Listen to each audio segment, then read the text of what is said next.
Also next to us, shouts for go for the pin. They next to us. Hey, I like to go for the. Oh, do I get a nice little shirt like that? Oh, I'll get a nice little shirt like that. Look at that. Hey, go over there. Go for pin. Go for the pin. Go for it. Don't look at it. Go for it. Don't look at it. Look here, you better go for the freaking pin. Go for the freaking pin. I don't know why I'm talking in sexy, but I'm just going to say go for the freaking pin. Go for the pin, just a little bit, respectfully.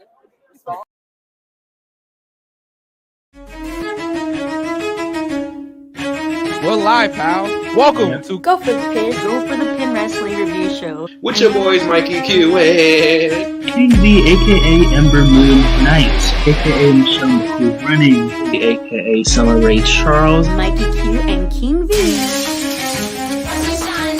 King V, what's going on, homie? Give your energy and feed that vibe into the world. Mike, you still owe me a chopped cheese. I mean, Go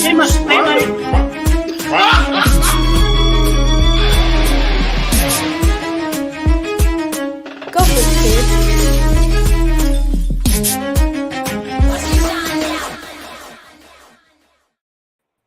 And here we are. We're live for Go for the Pin, episode 98, with your boys Mikey Q and King V, aka Adina Howard Finkel, and we are here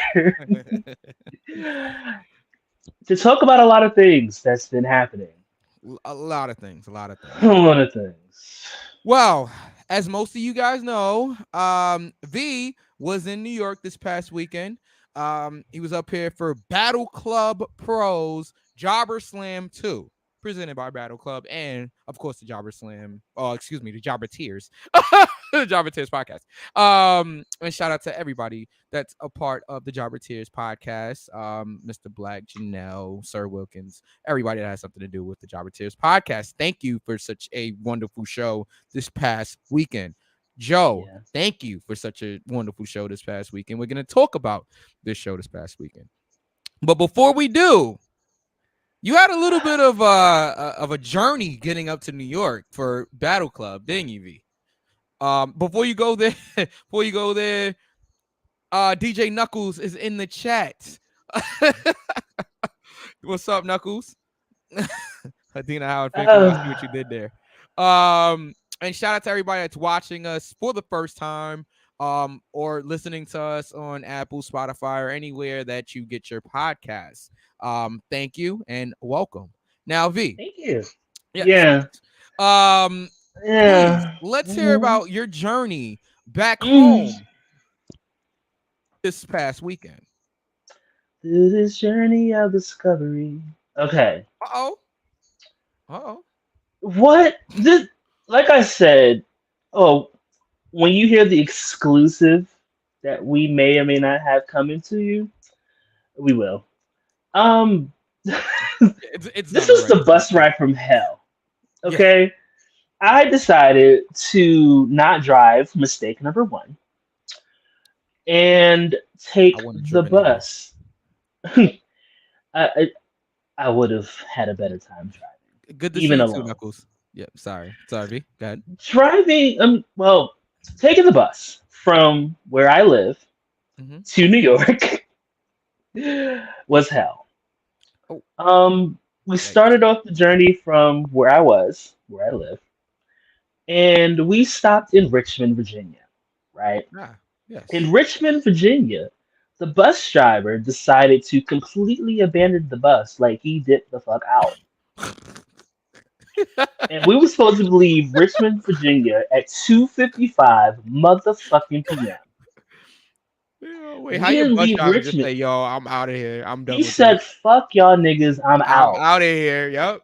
Like, we were supposed to leave Richmond, Virginia at 2:55 p.m. We did not leave Richmond, Virginia until 4:35 p.m.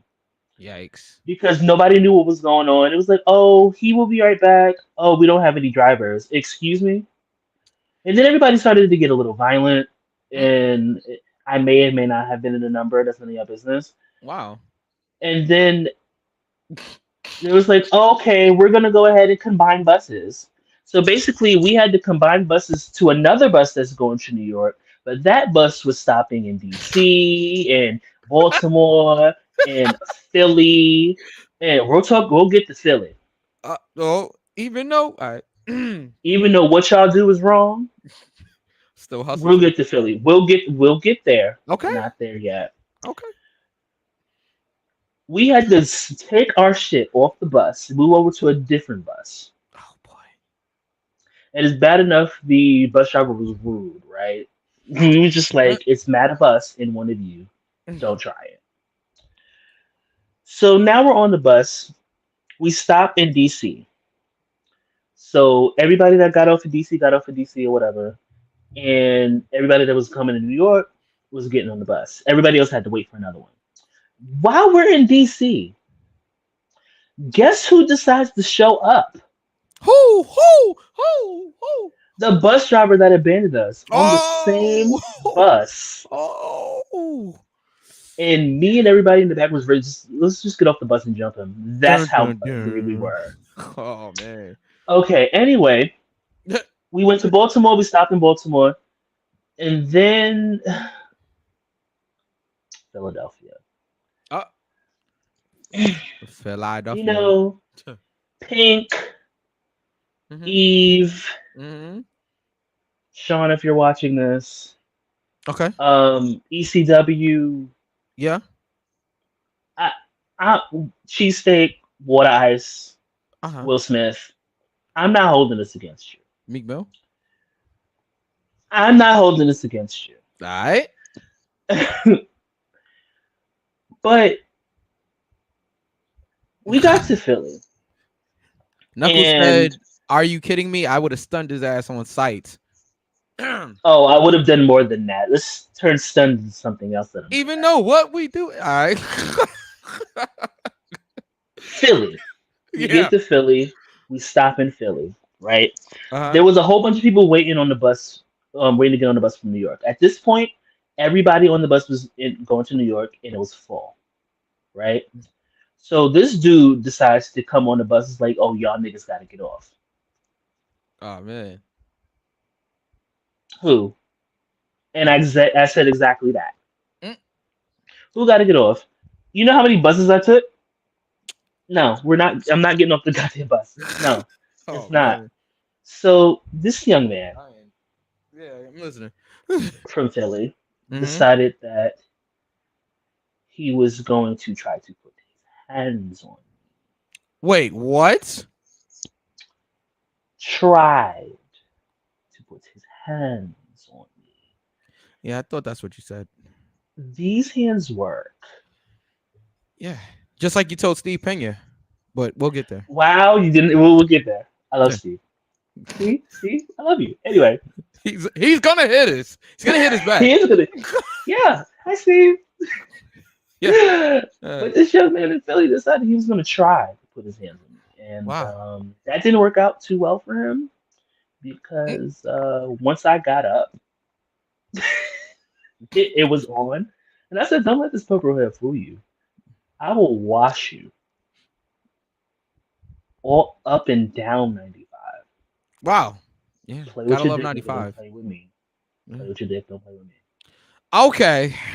And it got to the point where other people was like, okay, so what you're not going to do is try to do that. Because at this point, everybody wanted to get where they wanted to go. Right.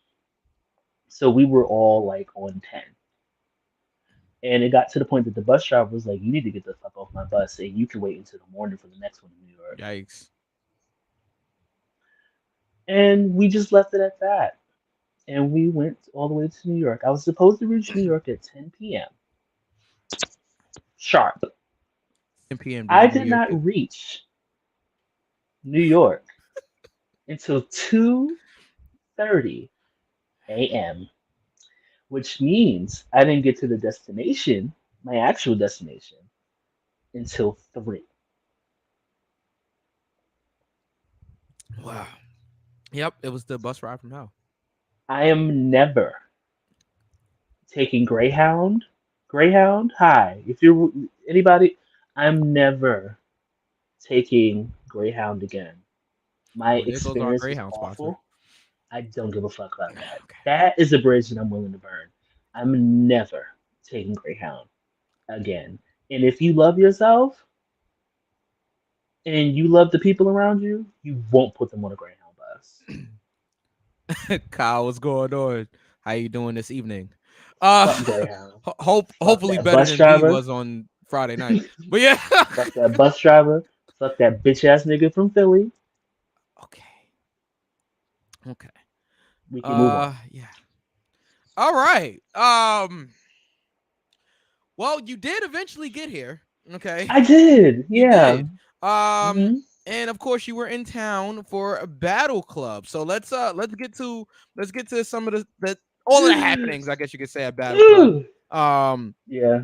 So just a little run through of our afternoon, because it is Go for the Pin. It's our show, so we can give our perspective of everything.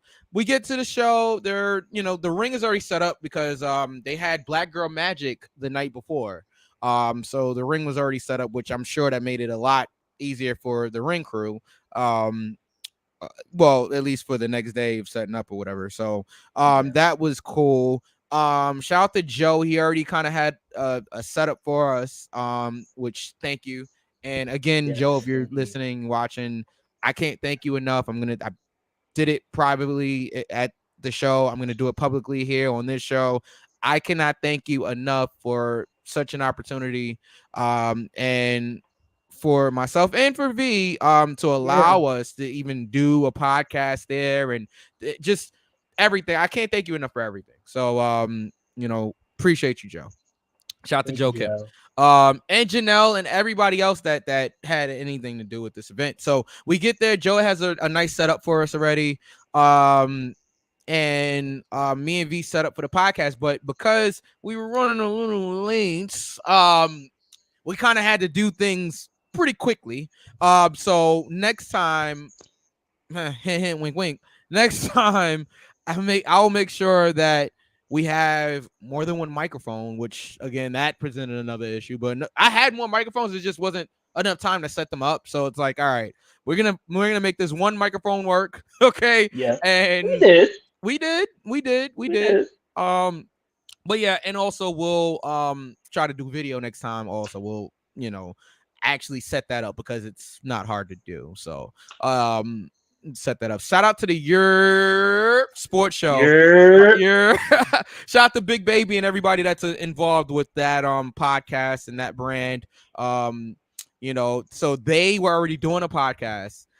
They was doing their live stream and they were getting certain guests, and me and V said, well, they're already right here. They were literally right next to us. Yeah, why not? Why not? Hey, come on over here. Come on over here. So we did get some guests. So you guys want to check out the podcast exclusive for that, which will be out. That's what I'm excited for. Yeah. Well, let me talk to you. All right, but you definitely need to check out the podcast exclusive that will drop tomorrow morning as of this recording on this Thursday evening. It'll drop tomorrow, so you want to check that out. But yeah, so let's get into JobberSlam. As I look at this card here, that's blocking our face partially, but it's all right. The opening match was actually Steve Pena versus Mysterious Q. Of course, sponsored by Go for the Pin. What an opener, right? What an opener. Mysterious Q is very good. Yes. I said that in front of Steve. I'm gonna say it now. It's very good. However, our boy Steve Pena, you know what I mean? Yeah. Yeah. I mean, he was, those chops sound like gunshots. They were chopping each other so hard. I thought, and we was in Brooklyn, so it wouldn't have been that surprising if it was. But so Steve Pena retained his Icons 5-point championship. 5-point champion. Sorry. Icons is Big Swoles, but we'll get there. We'll get there. But what did you think of the match? Still our 5-point champion. Still, I mean, I knew it. Hi, Steve. I knew it. Oh no, don't switch we, up now. Hold on, wait a minute, cause Steve. wait. Go See, ahead. don't do it. Don't do it. Please Okay, don't do don't it. do it, Mike. What happened? Please don't do it. What I do? No, seriously, Steve was amazing. Q was amazing. The match was hard hitting. Now Steve was amazing. As I move over a little bit, you could probably move over a little. Yeah.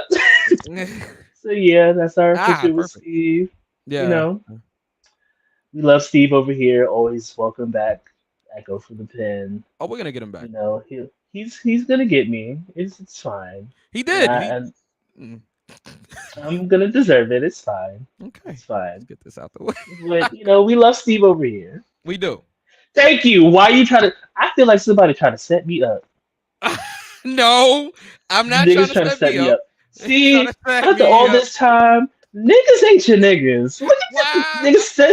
Niggas setting me up. You said it. You said it. You said it. You said it. It's all on camera. He can see this. He heard it. You said it in front of him. All right. It's not my fault.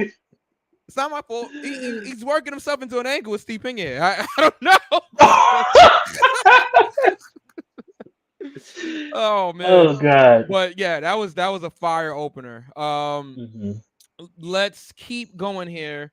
So the next match, if I can get the graphic back up, we are live, pal. The next match, I believe, was a submissions match. It was Janai Kai versus Bone Star Brooks. Again, another solid match. Janai Kai is gonna go places. Hold on. No, stop. No, don't book it. Don't book it. You can read it. Actually, no. You know what? Nothing. No. Mikey Q versus King V 2023 JobberSlam 3. Book it. No. Joe. No. Just go ahead, Joe, Chanel, Wilkins, Mr. Black. Let's just go ahead and set this up. King V versus Mikey Q. Just go ahead. What are you doing? Just go ahead and book it. JobberSlam 3. Let me stop before we actually get booked in a match. Hey, listen. Where I kick your ass. But anyway, all right, but yeah, so over the rainbow nigga, because not over me. But Joe can book it. I'm paying. I'm paying now. Well, there's one person. Yeah. Well, you know. But yeah. So Janai wins via submission. Well, it's a submission match. Of course, she wins via submission. She won by submission. The match is really hard. Hello. This match is hard hitting. It was. Janai, I would not want to be kicked by Janai Kai. I just want to tell you that right now. No. There's a list of people I don't want to be kicked by. Yeah, she's one of them. She's on that list. Yeah.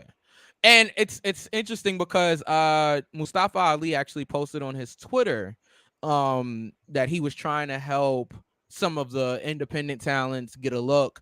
And he basically said retweet who you think should be, looked at or whatever. And a lot of people retweeted Janai Kai. And he being Ali, pronouns pal, actually gave her, I forgot what he said, but he tagged NXT. He tagged WWE NXT under Janai Kai's under her post. So big things could be happening for Janai Kai in the future, and I am all for it.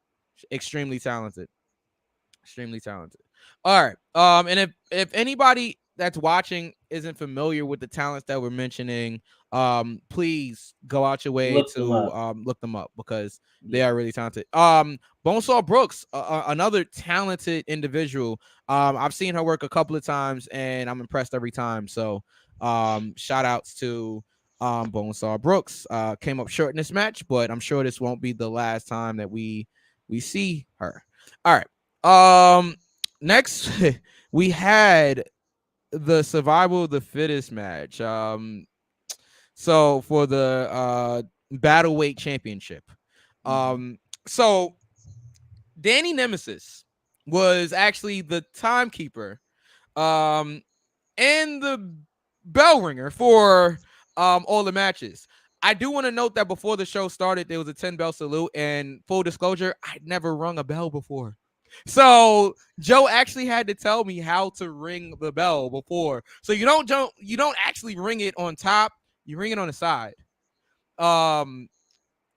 Little things like that I didn't like. I wouldn't know that, but yeah. So we did a 10 bell salute, and shout out to Gino for keeping count because I almost got caught up because when you're doing it, it is a lot of pressure. Everybody's listening, and it was a lot of pressure. So Gino's like, all right, yeah, that was 10. I was like, all right, cool. Like I didn't want to mess up the 10 bell salute because it would have been like 11, 12. I'd have been like, sorry, 12 bell salutes. Yeah, an extra 2 for good luck. Yeah. But so anyway, the survivor of the fittest match, Mike Law, colossal Mike Law, because he's 8 feet tall and he weighs like about 700 pounds. Wins the say it again? I said true shit. Yeah, of course. I've seen him. Yeah. But yeah, he wins the Battleweight Championship, and Danny Nemesis, who I was speaking of before, was sitting next to me. He presented the championship. And I had a blast working with Danny all afternoon. Like literally sitting side by side working with Danny. Not gonna go into the ins and outs of everything Danny did. That's just leave that there. But put it this way, he had a lot to do with the show. Knuckles said, who was the 10 bell salute for? Somebody that was a part of the Fallout school that they have, I believe.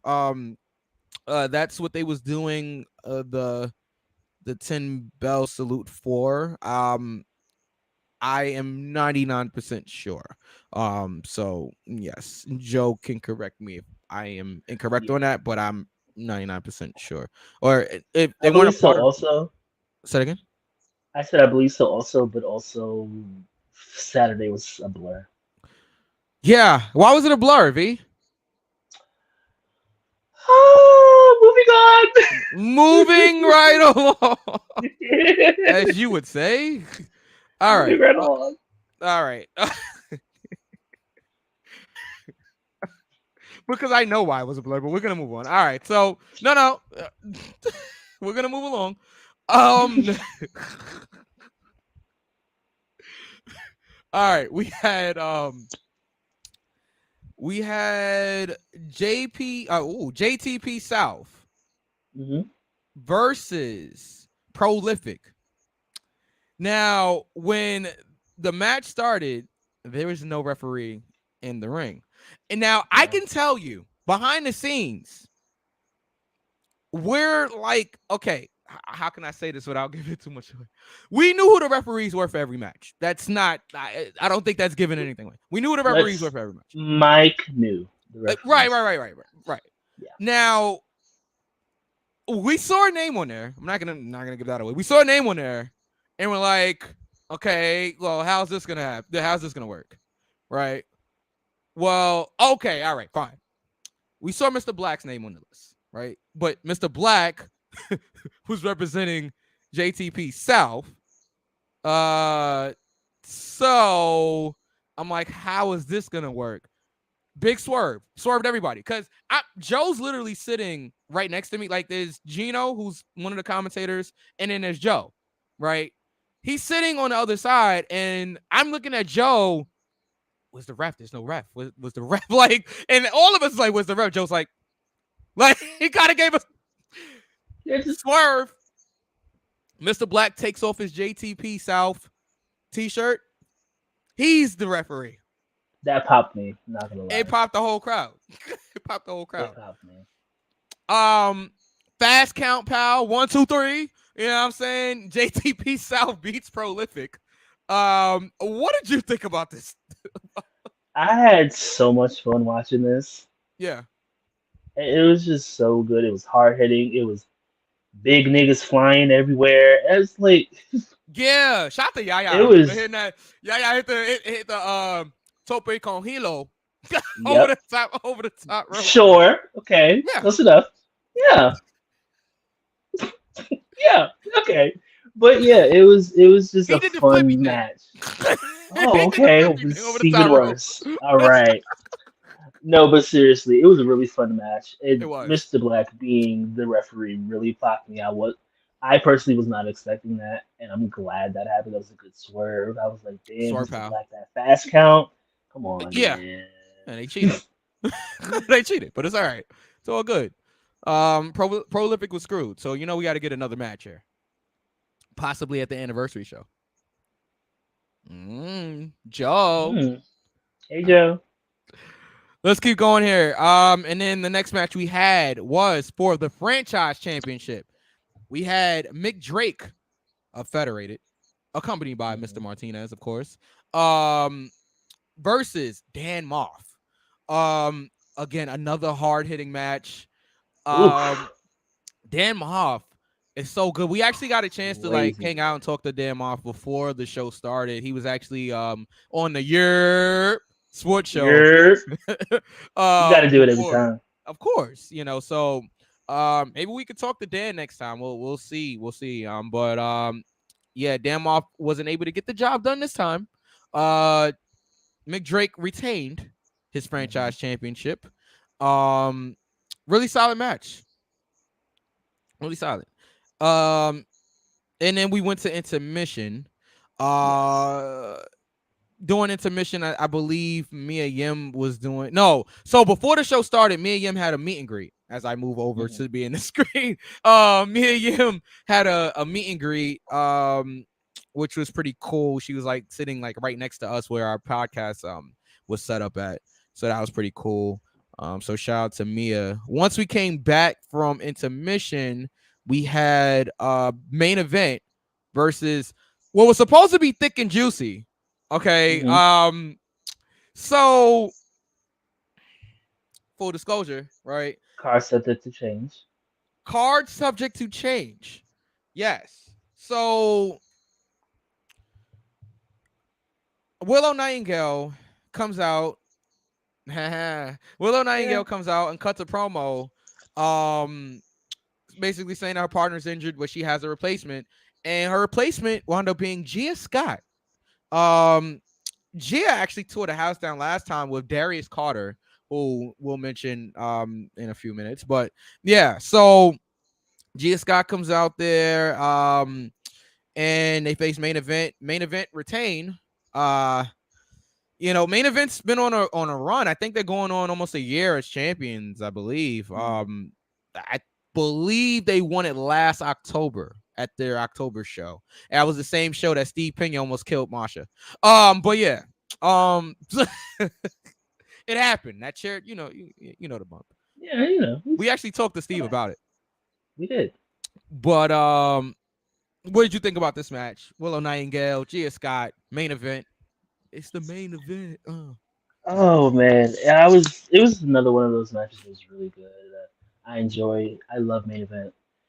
Yeah, and I love Gia. I think this is my second match that I've seen from Gia. I think the first one was the one with Darius Carter. The first one that I've personally seen of her, and I was like, oh, this girl is good. Yeah, she is. This girl is good, and this is a Willow Nightingale stand account. Hi, Willow. And it was just good. I was I was rooting for Willow and Gia to win. Fortunately, that didn't happen, but it was always good to see great wrestlers put on great matches. Yeah, most definitely. Okay, so next we had the Darius Carter Brass Ring Invitational. Okay. So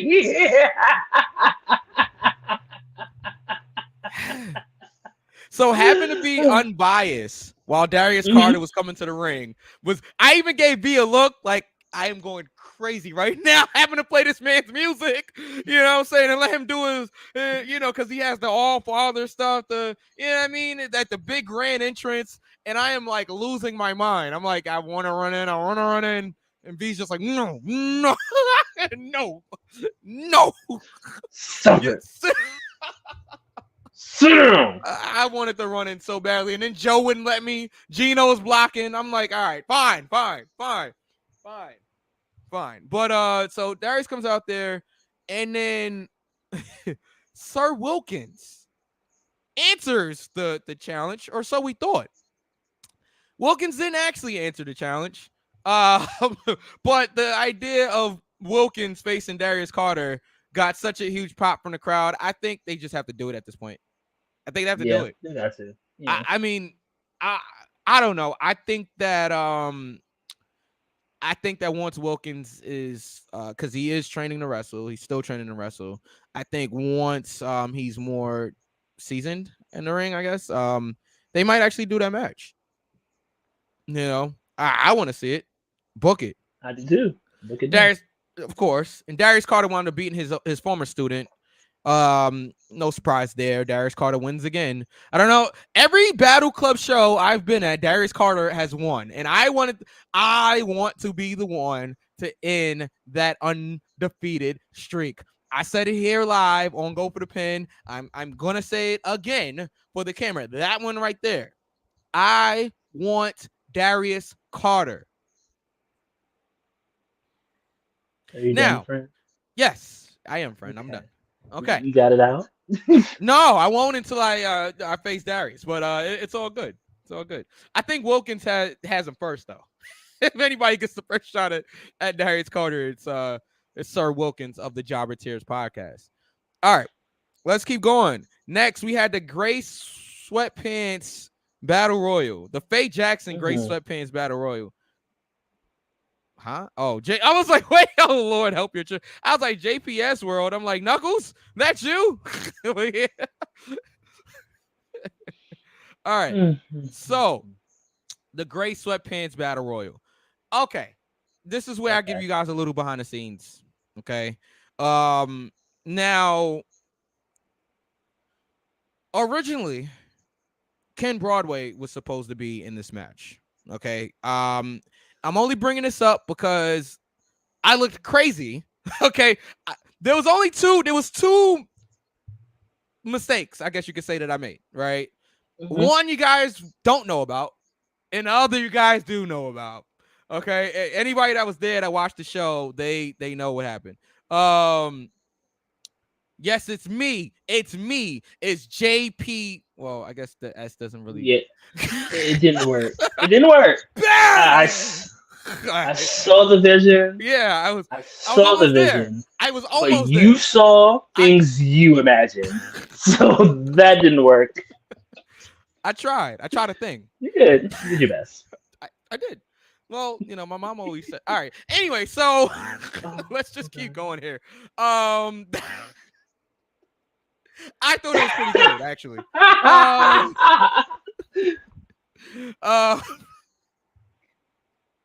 Let me get back to the Gray Sweatpants Battle Royal. All right, so yeah, Ken Broadway was supposed to be in a match. Before the match even started, I'm trying to figure out because, all right, again, a little inside baseball here, right? I have a run sheet of the show in front of me, right? I also have a computer with all the music in front of me, in order of how everybody's supposed to come out, right? Yeah. Ken Broadway was on both. The difference is on the laptop, it said Ken Broadway and then it said Chris Barton. On the run sheet, it just said Ken Broadway. It didn't say Chris Barton. So now I'm confused, right? And I'm asking everybody around me. I asked Danny. I asked the ring announcer, Bam. Shout out to Bam. Which I'm gonna get to Bam in a second. And I couldn't ask Joe because he was on commentary. You know what I'm saying? So it was like, now I'm trying to figure out what is happening, right? So I play Ken Broadway's music. I go exactly how the run sheet goes, right? Play Ken Broadway's music. Cash, Flow, INC, right? Joe's bopping, right? So I'm thinking, all right, yeah, he's about to come out. He doesn't come out. Now, I can tell you, Joe is now like, wait, Ken's not here? And I had to recall, I'm like, wait, I think I said to Danny, I haven't seen Ken all day. I haven't seen him all day. I haven't seen him in the afternoon. I don't know. I guess he's not here. Right. So, but that even tells me, I guess Joe didn't know. But you gotta keep in mind, when you're running a show and there's so many people involved and there's so many things that you got to worry about, you might miss a few people. He probably just did not realize that Ken Broadway wasn't there. And I'd love to get Joe on the show, and that's probably going to come up soon. Stay tuned. Maybe not this show, but a show coming up really close in the future. But yeah, Yes. I would love to get Joe on to talk about that. But Ken Broadway didn't show up. We turned the music off, and then I played Chris Barton's music. Chris Barton was not on the run sheet.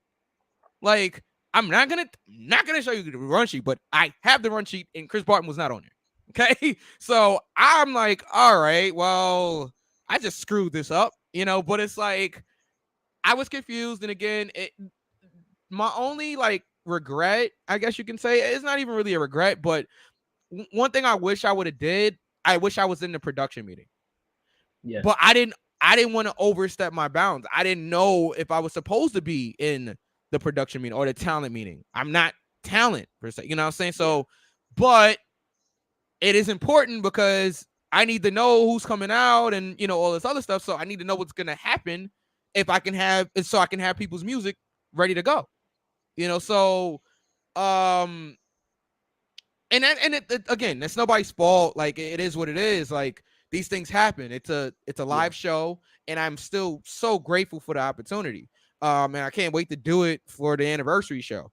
But yeah, that was the only thing. And maybe I should have asked, I should have said, hey, Joe, should I be at this meeting? Because Joe knew I was still upstairs, outside, getting everything ready with the music and everything. But that was just one of the things that I'm just like, man, I should have probably been there. I would have known, okay, well, Ken Broadway's not here. Chris Barton comes out. But again, maybe it wouldn't have mattered because it seems like Joe didn't know. So again, I'd love to talk. I would love to talk to Joe about it when we get the opportunity. But hold on, they wouldn't let you use your DJ stuff. So I brought some of my equipment, but I didn't really need the full setup. All I really needed was my laptop. But the thing was, Joe already had everything kind of lined up for me, which was an incredible help. Thank you. But yeah, it wasn't that they didn't let me. It was just I didn't really need it because it was all pretty much set up.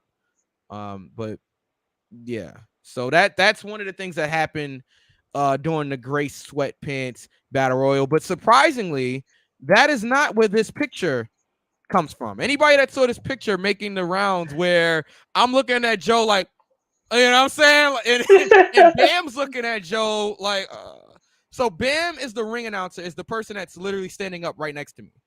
So let me explain that a little bit. See what happened was.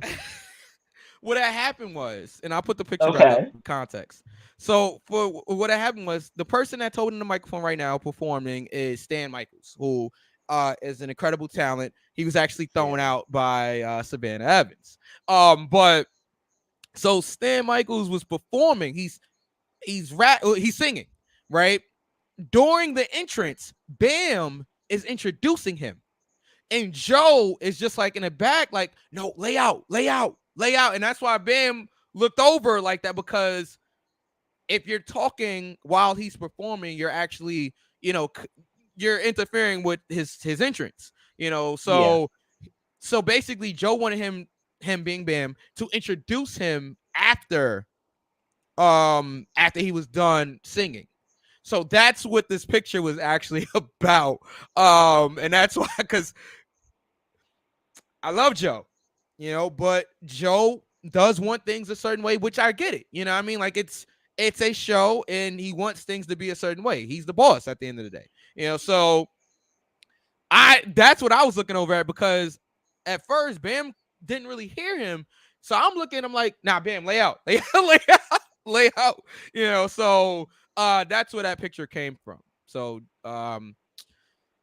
which was pretty cool. I love this picture here. Everybody that's watching on video. Look at me in the background drinking so.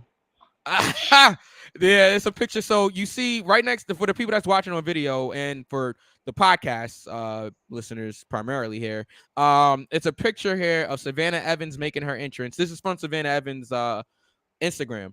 Savannah Evans making her entrance. Joe Kim in the background. I'm next to Joe Kim. V's right next to me. Danny Nemesis is right next to me, and then my pops is right next to V, which is cool. This is a really, really dope picture. So I just wanted to show that there. V is leaning. Yeah. All right.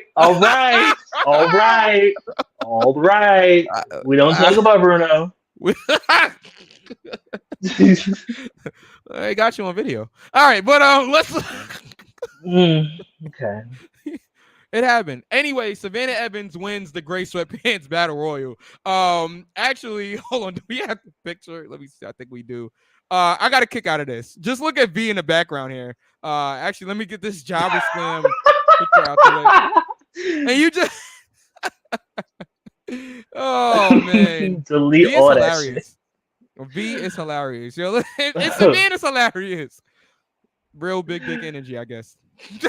Oh man. Speaking of the Gray Sweatpants Battle Royal, there is someone that I want to shout out because I didn't know we went to the same school. So Mac. Yeah. Shouts to him. He's a professional wrestler also, but he's also a graduate of North Carolina Agricultural Technical State University. Aggie Pride. Didn't know that. I was very happy. I was very happy to know that. And just shout outs to him. You know, Aggies are everywhere. Clearly, Aggies are in wrestling. So very good to know. So yes, and try to reach out to him, see if he wants to be on the show. All right, so JPS World, okay, JPS_World says it's going down in October. It's going down. Yes, it is. It is going down in October. Let me. It is. We'll get there. Oh yeah, we definitely will. Okay. Let's keep going here. So after that, we had the main event, or so we thought. And let me tell. Hold on. Before we get out of the battle royal, okay, working a battle royal is difficult, and I want to say like that's probably the hardest thing to do is to work a battle royal. Having the music ready to go right as the 10, 9, 8, 7, you know, after all of that, the countdown happens. And you gotta beep and then play. We didn't have a horn, but you know, you get the point. Yeah. It's difficult. It really is difficult. I got through it. I'm ready to do it again, you know, but it is difficult, you know. But yeah. So we had Mia Yim versus Big Swole for the Icons Championship. That is the Icons Championship match, not the Steve Pinion match that I mentioned earlier. Wow. Okay, so this match, I had to move over again so you guys could see me, see this face. So the match ended in a no contest due to interference. Yeah. So Abraham Khan, the man that's been causing all of this mayhem, okay, that we just talked to Joe about last week on the show. The man has been causing all of this mayhem. And it was Abraham Khan and why am I blinking right now? Because it's late. Give me a second. I don't want to mess this up. Go for the Pin is brought to you by Ray and Nephew. Oh.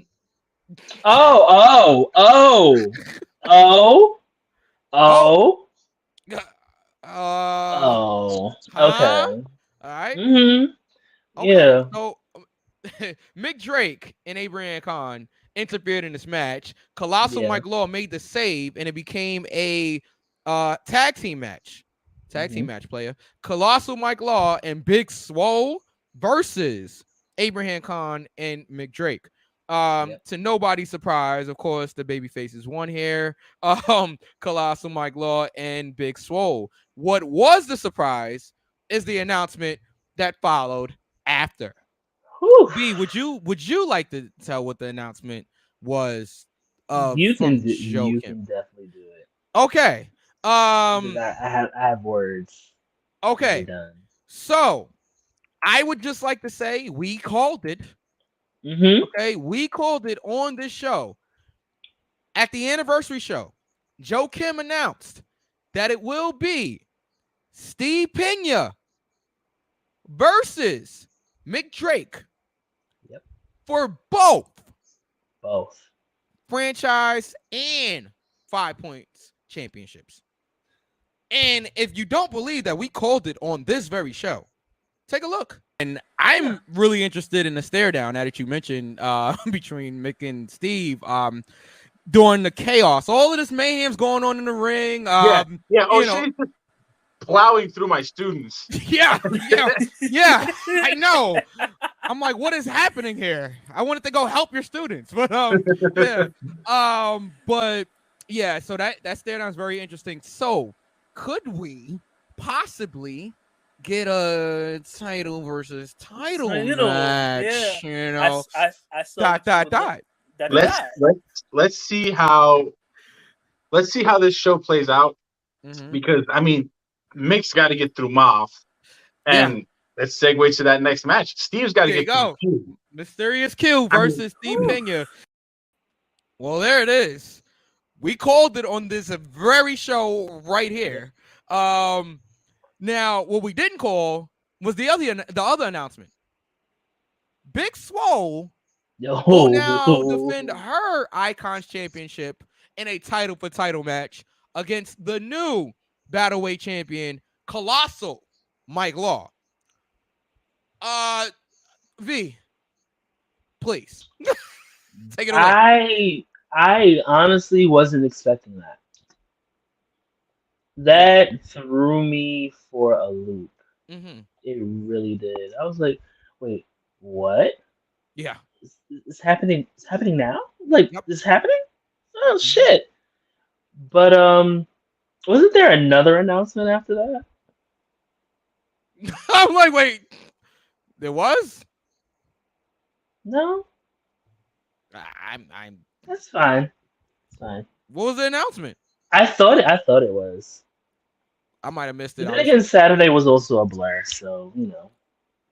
Yeah, I might have missed that one if there was another announcement, but I'm sure we'll get Joe to talk about all the announcements on an upcoming Go for the Pin. And I'll also say this: working on the show, it's very different. It's very different, right? Because I want to watch the matches, but I can't just watch the matches. I have to okay, how much time is this going, or whatever, and I gotta make sure that, all right, well, I gotta have this ready, I gotta make sure this is good, who's coming out after. Like, for example, Faye Jackson wasn't on the computer, in the list of music, right? And I asked Joe, does she have music? And Joe's just like, I don't know. You gotta type it in and see, so I had to get Faye's music. That's why it was again, small things that nobody really is gonna notice, but there was a little bit of a delay between when Bam announced Faye Jackson and when her music actually hit, because I'm trying to get her music, and as Bam is talking, and I'm all right, literally seconds. These are seconds that I have to get this music that is not ready yet. So it's just little things like that, but that's a part of the fun. I wouldn't change anything. The only except being a part of that meeting, maybe if possible. If it's too, intrusive, then I understand. But kind of need to know. You know what I mean? So, yeah, that's all I wanted to mention about that. And that was JobberSlam too. I mean, what an event. It was great. It was great. It was so great to be a part of. I said this before. I did not think that my love for wrestling would have gotten, us here. I if you would have told me this about 3 years ago, I probably would have laughed at your face, laughing. I would have opened mouth cackle. Wow. So well, that's not nice. Because no, seriously, No, I know. I'm because just playing. everything that has been happening, especially over the past couple of weeks, has been so. Leading up to JobberSlam too, it's been so surreal. I appreciate every part of the journey, even the bus ride from hell. Yeah. It was just a great experience that I can't wait to do again in October. Hint, hint, wink, wink. Now, after the show was over, we actually got a chance to talk to Jordy effing Lee, who was in the Survivor of the Fittest match. Actually, she didn't win. The Abraham Khan cheated, but you know what? We'll let her tell you. We have an exclusive here on Go for the Pin. We have Jordy Lee. Go for the Pin podcast. We're sitting here with Jordy Lee. Now, Jordy Lee competed tonight. It's okay, they cheated. I saw it. They have to cheat to win. Exactly. I was fun. We both won. Well, how you feeling? How you feeling? I gotta have y'all for that. Of course. How you feeling in the JobberSlam? I felt great. I'm not gonna lie, I was a little intimidated because, I'm called a pretty little problem. I'm little. There was 10 other dudes, and I was really rooting for my partner. My partner from Scotland, Jay Rivera. So I was hoping that they would take on the gold. So I have to say they were 10 big ass people. I know. But it didn't work out. I was able to get them out. Yeah, I know. I was able to get some smoke. I was able to get that smoke with Abe. But then this little punk ass, bitch ass, he pulled my hair. I know. I'm gonna jump in the ring. I know to help you. He called me a bitch too. Oh no. Beat it to the head. He called me a bitch. Yeah. He called me a bitch. Yeah. And then he ran away. Out your name? Well, he called me out my name. He called out my hair. Well, I know you have something for him. I know you're gonna get him back. It's all right. It's all good. I'll see him. You gonna see him for real? So listen, we have to get you on the full Go for the Pin. We're not gonna take too much of your time, but what can people expect from Jordy Lee in the future? I know you're still at the fallout, but we're looking forward to the future. So what can we expect? Icons champion. Oh wow, you okay? You alright? Yeah. I know. Yeah. Yeah, it's a lot of smoke going on around here, so it's hazy in here. Yeah, it's a little hazy. Yeah. Maybe an Icon championship. Honestly, You know what I mean? we just gonna expect some Jordy Lee things. I don't know what that consists of yet. The world's so big, the future is bigger. Exactly. You know what? We gonna get there. You know what I'm saying?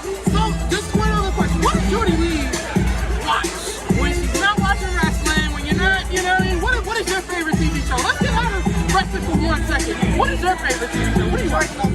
George Lopez. Okay. You know what? That's like a Hispanic sitcom. You don't really see a lot of those. And it's battle. Yeah. It's battle. And it's just mad funny. That's the best show ever. I love it. So. Alright. Well, Jordy, we're gonna let you go, do your thing, celebrate JobberSlam too. Celebrate what? Listen, it was still a successful event, so, and you were in it. You was ready for the smoke with everybody, you know what I'm saying? So, still a success. Jordy Lee, where can they find you on social media? Wow. I am Jordy Lee. IAMJORDYLEE. Follow her right now. Thank you, Jordy. Thank you so much for being a part of Go for the Pin. And we'll see you next time. I hate Federated, by the way. Give it up for Jordy Lee. we love Jordy. We love Jordy. Jordy's amazing. Sorry about the music in the background. It was after the show ended. It was, it's pretty loud in there, but we couldn't pass up the opportunity to talk to Jordy. So, and we will have Jordy back on. Trust and believe. Yeah. So, oh yeah. So shout out to Jordy Lee. All right. So we got to get into some other stuff. Yes, we do. We got to get into wrestling. The other wrestling. The other stuff. That wasn't as good as that. Yeah. We'll get there. Yeah, I mean, yeah. Wasn't as fun. Yeah, but it wasn't as fun. All right. No. We're listening. I was gonna say something. We're live power. I will say something out of pocket. Clearly, this has been my MO for the past couple of days. So SmackDown Live happened. Yeah. Last Friday. Yeah. Hold on. Judy looks so damn good. No John Cena here. I can see her. Yes. Lord She's beautiful. mercy. Yes, but she's also very talented in the ring. All right. So let's keep going. Let's keep going here. All right.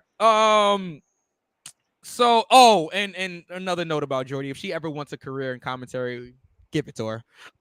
Yeah, she had me she's rolling. Jordy is hilarious.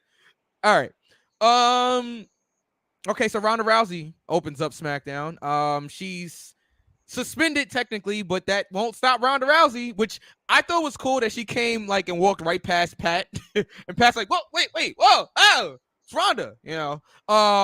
And of course, security tries to get her out there. She bumps security, and then Ronda's arrested, Stone Cold style, and taken away to jail. You go to jail. I'd have been saying, you son of a bitch, you go to jail. Yo, so yeah, it was one of those type of moments there. I actually found it funny when they tried to put Stone Cold's head into the car. And he's like, hey. Hey, I'm sorry, I was having a moment. But yes, that's what happened with SmackDown's open. What did you think about the opening of the show here with Ronda hauled off to jail? Be nice. You know, my mom once said, if I have nothing nice to say, then don't say it at all. Okay. Yeah. Okay, let's keep going here. Yeah. Mm-hmm. That's how I'm addressing that. Okay, so Toxic Attraction makes their debut on the main roster. Toxic. For the women's tag team title tournament. They went up against Natty and Sonya Deville. Mm-hmm. Toxic Attraction beats Natty and Sonya Deville. However, Bailey and crew, Io Sky and Dakota Kai, were in the front row messing with Michael Cole like Bailey usually does. Bailey does. Which was hilarious. But yeah, so Toxic gets the win here. However, Gigi Dolan gets injured during this match, and now Toxic is out of the tournament. And the only reason they were in the tournament is because Zoe Stark got a concussion, which took Zoe and Nikita Lyons out of the match. So some bad luck here for the NXT talent in this tournament here. What'd you think of the match, and what do you think about the tournament so far? The match itself was solid. Yeah. They did what they were able to do in the time that they were given. I hate that Toxic Attraction is now out after they just got in. But hey, it's wrestling, so it's not a 5-year-old's birthday party. Yeah, it's true. Well, those 5-year-old birthday parties can be pretty violent. So have you ever played musical chairs with a 5-year-old? Anyway, let's keep going here. So we had Hit Row interrupted Maximum Male Models. It was let's see here. So they get rid of Maximum Male Models, Hit Row being the baby faces, I guess. And Maxine Dupree was dancing to Hit Row's new song. That was the end of that segment. What'd you think of this? Moving on. Yeah. All right. Mm-hmm. Let's keep going. Well, you know what? Let's stop right there. I don't know if Hit Row is. How can I put this? All right, I'm just gonna be as blunt as possible. I think they need Swerve for this to work. I don't know if it works without Swerve. No, I think I think it works without Swerve. It's just the segment was just meh to me. Yeah. I think they've done it before without Swerve. When they said that there were the OG 3. The original 3 was Ashanti the Adonis, Top Dollar, and B-Fab. That is the original 3. Right. I think Swerve added that extra star power to the group. I feel like the three of them on their own at this point don't really have that connectivity to the crowd that Swerve had or has, I guess you could say, even in AEW right now. I think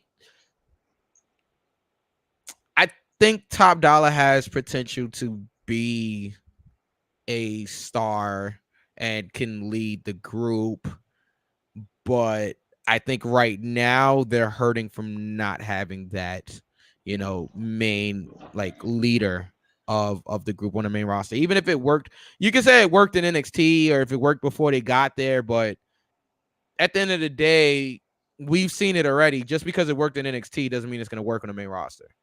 So I mean, but then again, they were also in Canada, and that's no shade. Yeah, no shade. No. If it's really not like Aubrey, so my issue with the second was the music. I was just like, it wasn't a good song. It wasn't. It's okay. It's all right. It we wasn't. can say that. We can be critical of a group that we like because we like Hit Row, but we can be critical of a group we like. If the song's not good, it's not good. Yeah, it just isn't. That was my issue. I was like, this is bad, but this is bad. All right. This is bad. All right. Let's see. The Fatal 5-Way for the Yes, where the crowd was massively behind Sami Zayn, the hometown hero here. But of course, he did not win. Sheamus won, which I'm not upset about. No, I think neither. It's gonna be hard hitting. It was the Fatal 5-Way for the Intercontinental Championship match at Clash of Champions, which we will be predicting next week, and hopefully Knuckles, if you're listening, we'll have Knuckles back on next week. And we'll get this prediction show popping. But yeah. Oh yeah, and we got to predict All Out. So a lot of things next week. So stay tuned for next week. And in the following week is our 100th episode. So we got a lot coming for you guys. No Veer will not be there. All right, so let's keep going here. So Sami Zayn did not win. Sheamus won, as we started to say. What's wrong, B? And Sheamus will be going up against Gunther for the Intercontinental Championship. I'm all for it. That's gonna be a match. That's gonna be one hard hitting match, and I'm okay with that. Definitely. Okay. So they had a segment actually before this with Roman Reigns and Sami Zayn, which was hilarious. Okay. It's no secret Jimmy's not allowed in Canada. That's why the Usos wasn't there. And how they covered it was hilarious. So Sami answered Roman Reigns' phone in the back. And I think it said Jimmy Uso on it. It either said Jay or Jimmy. One of them. Obviously, it was one of the two. Right.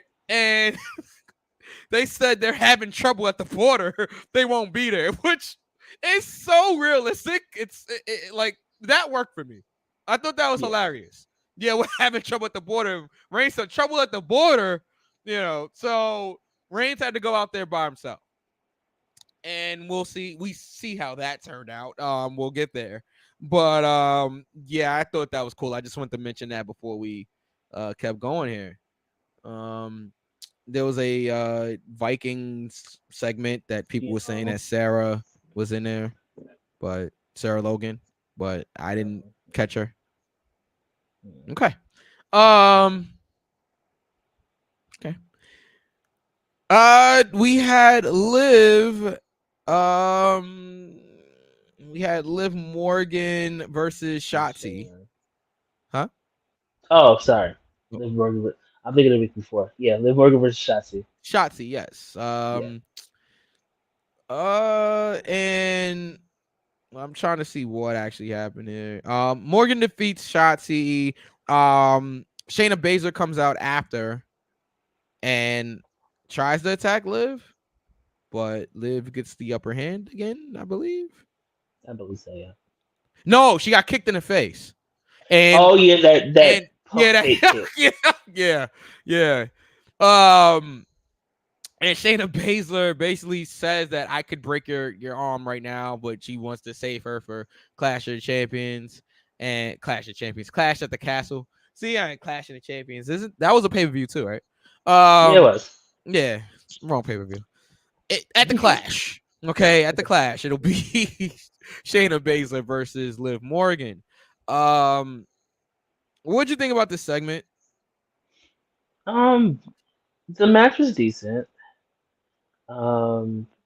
That moment, I think my favorite part of that whole entire segment was Shayna pump faking, words, pump faking Liv and then kicking her in the face. I'm sorry, Yeah. that will forever be funny to me. And I Yeah. love Liv, but that will forever be funny to me. Yeah, it was hilarious. Okay. Roman Reigns, Drew McIntyre, face to face. They're gonna face each other at the Clash for the Universal Championship. I can't wait to talk about this one next week. That'll be one that I'm sure it'll be an interesting conversation. Oh yeah. So of course a brawl broke out. Sami Zayn took a Claymore for Reigns. But then Reigns still wound up getting Claymored, and we went up the air with McIntyre standing tall.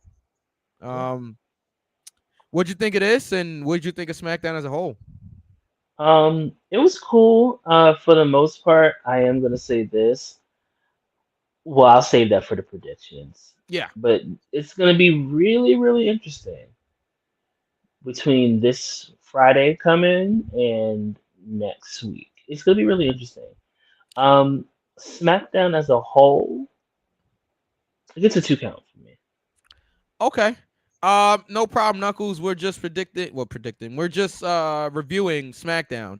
The predictions will be next week. And since you had a phone call, we're saying next week, gotta be back on. We need you for the predictions, my brother. So yeah, SmackDown. Wait, SmackDown got a what? I'm sorry, I got a little distracted by the comment. 2 count? Okay. 2 count. Yeah. SmackDown gets a 2 count for me also. I think it was good. It was good. It wasn't phenomenal. No pun intended. But it was good. It's good. Yeah. Good stuff. All right, let's keep going here. Let's get to Monday Night Raw. As I pull up the card here. Again, special thanks to the Your Sports Show.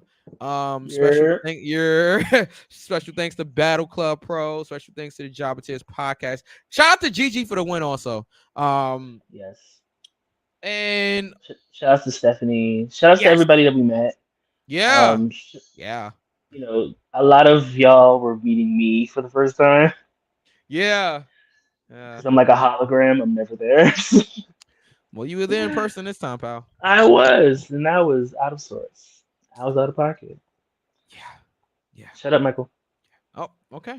All right. So Raw started with Raw started with the classic laugh. Okay, the little chuckle at the beginning, and roll, time to rock and roll. You know what I mean? Trish Stratus comes out there. Can we just talk about how good Trish Stratus still looks? She still looks good. God. To this day. God. To this day. Jeez. Oh man. Trish, we love you.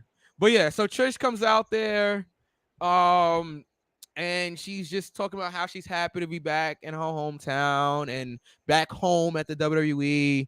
I know she was at all of the house shows this past weekend, so that's pretty cool. Something special for the fans there in Canada. So before Trish could really get started here, Bailey and company, Io Sky and Dakota Kai comes out there and actually said some nice things about Trish before they try to bury her.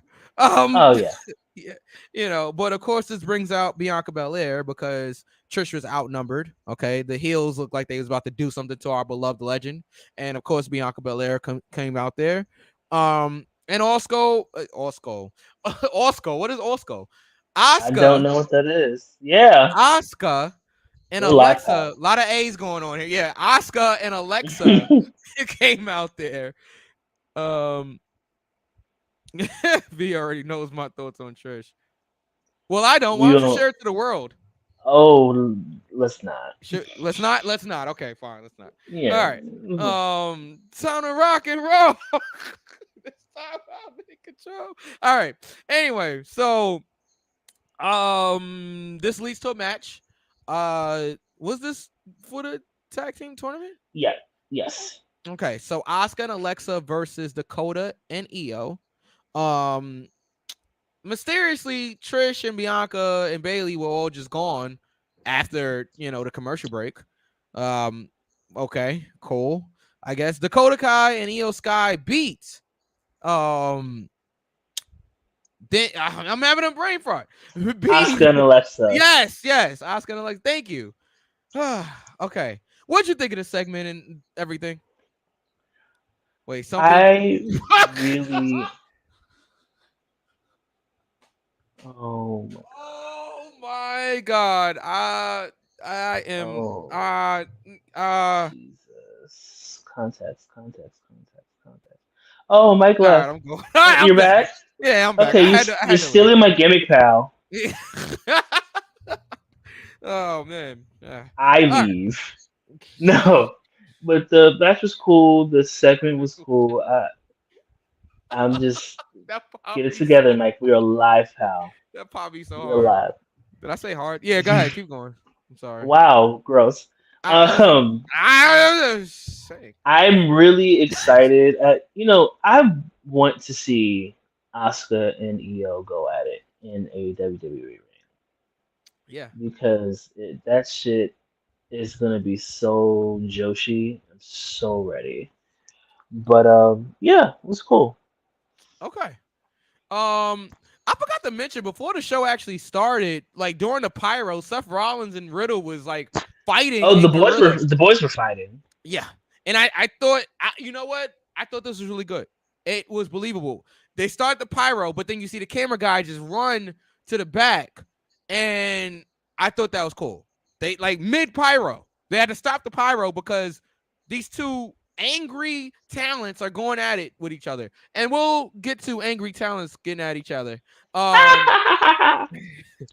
And by the way, can we clap it up for Bianca on Monday? Had the whole bread section on Swole. Okay, she's so beautiful. She's gorgeous.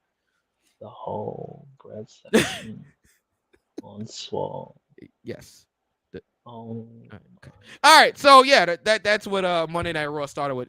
V, I need to come back here, pal. Oh my God, everybody, please relax, right? Everybody relax. All right. All right. So we had Finn Balor versus Dolph Ziggler after, and Dolph pushes down Finn Balor in Gorilla. A lot happened in Gorilla. That's the NXT parking lot now. Right. Oh, well, we'll get to the NXT parking lot. Something happened there too. But yeah, so Dolph faced Finn. Good match. Really good match. Finn gets the win.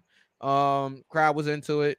And yeah, it was cool. It was funny that Balor tried to call Dolph a veteran when Dolph is only like, I think, 2 years older than Finn or 3 years older than Finn. Which is pretty funny. Yeah. Finn's like, here we go. Hey Siri, how old is Finn Balor? Live on air here, pal. No. How old is Finn Balor? We're live, pal. God damn it. All right. How old is Finn Balor?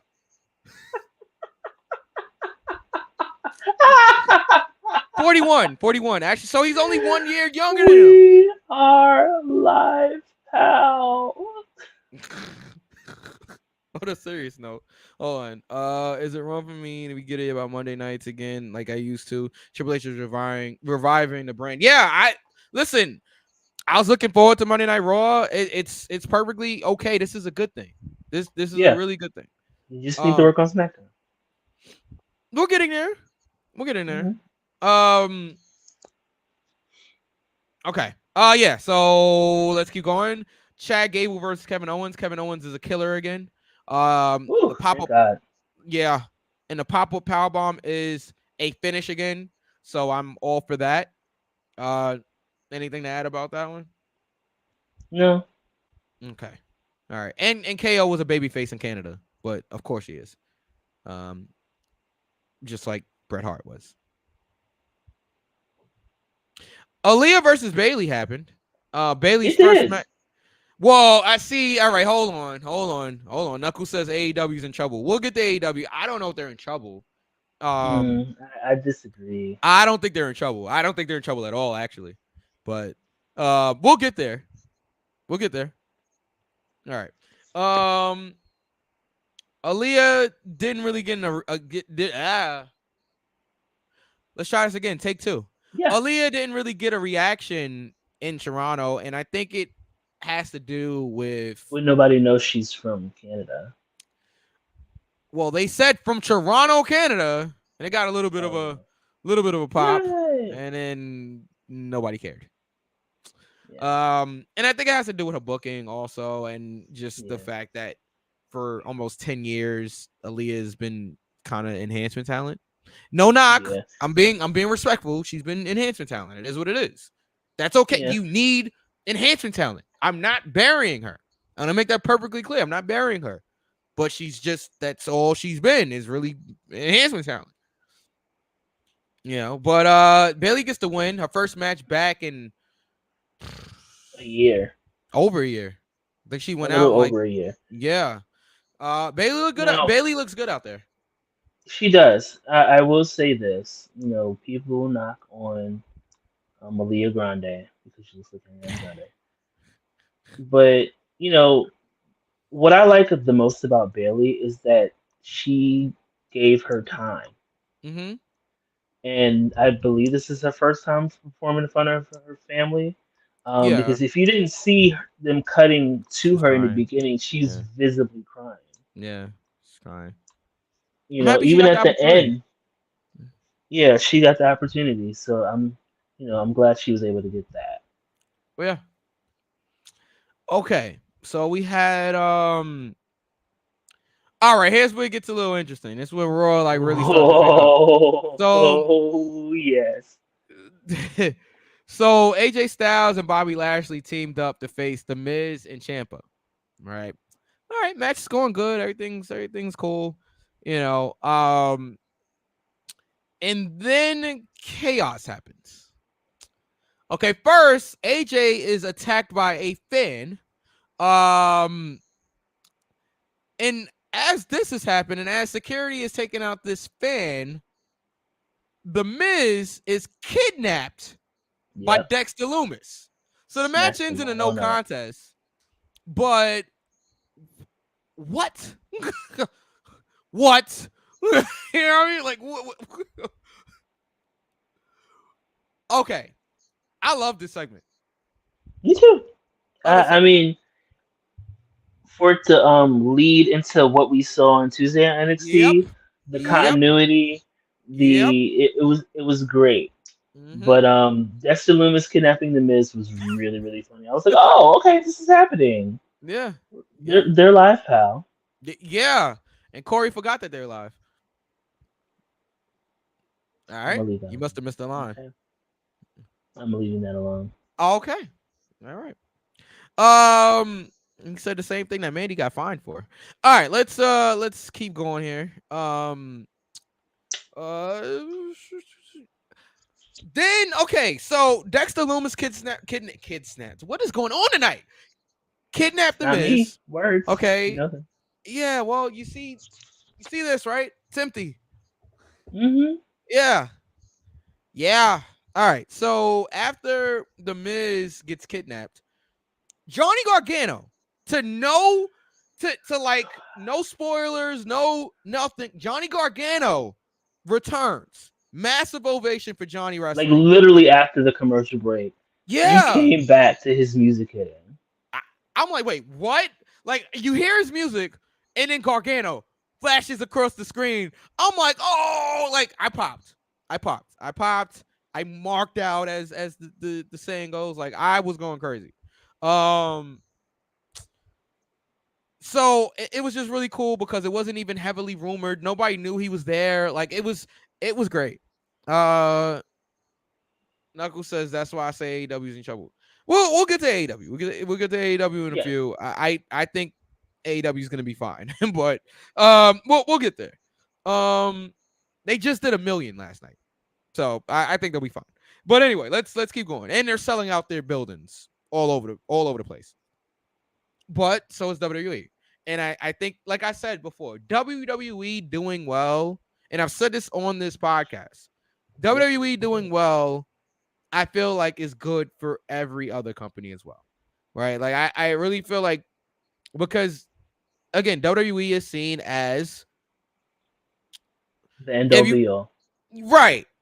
The end all be all, and like casual fans associate professional wrestling with WWE. Yeah. So if they're doing well, if the perception is that they're doing well, the rest of the business in turn usually does well. And especially now with all these other companies. But let's continue here. V, you gotta help me. I'm dying. I'm live here. This nigga's dying. Okay, we're live. But Johnny Gargano came back. That's where he was at. And then Theory comes out. Yes. Him and Theory, of course. Theory's talking about like the actual, like, oh, it's like you're the rookie and I'm the veteran. That was and Johnny Gargano hits him with the super kick. Yeah. And leaves the ring. Now, what King V wants, I think I know where you're going. Go ahead.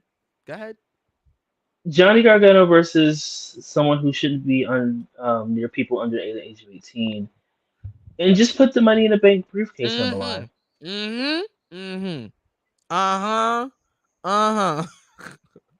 Yes. So I'm pretty sure that Austin Theory will find a way to win Money in the Bank again at some point in time, and cash in or whatever. But yeah, let's get that off of him. Yeah, I agree. Even though all of the reports would suggest that Theory is going to continue to get a push here, even with Triple H in control. So, I mean, he hasn't been making the best decisions. He hired back Road Dogg, but wait, hold on. Since we're on it already, right? So here's the thing, right? They're best friends. You know what I'm saying? So it's like, I get it. Everybody's so like, oh, how can he hire back? Because he's friends with him. Like, you know what I mean? So it's like, it's not a surprise. Jeff Jarrett walked to go and get another bag, so shout out to Jeff Jarrett. Jeff Jarrett will be perfectly fine. Trust me. And then he hired back Brian James, his friend. Like, it is what it is. Like, he hired him back for, I think, live events or whatever, like the executive for live events, the same thing that Jeff Jarrett was doing. So it's not going to really make a difference on television anyway, because he's not in charge of, TVs. So, yeah. I mean, he hired his friend. Like, and I get hiring a friend. Like, I understand that. So, yeah. But if that same friend was like a blaring racist, I would think about, that. But it's fine. It's not surprising. Whatever. But now we can move on to the main event. Yes. This was the main event. Yes, it was. It was Damian Priest versus Edge. Yeah. What a match. Mm-hmm. Edge came out looking like a Canadian flag. We saw that.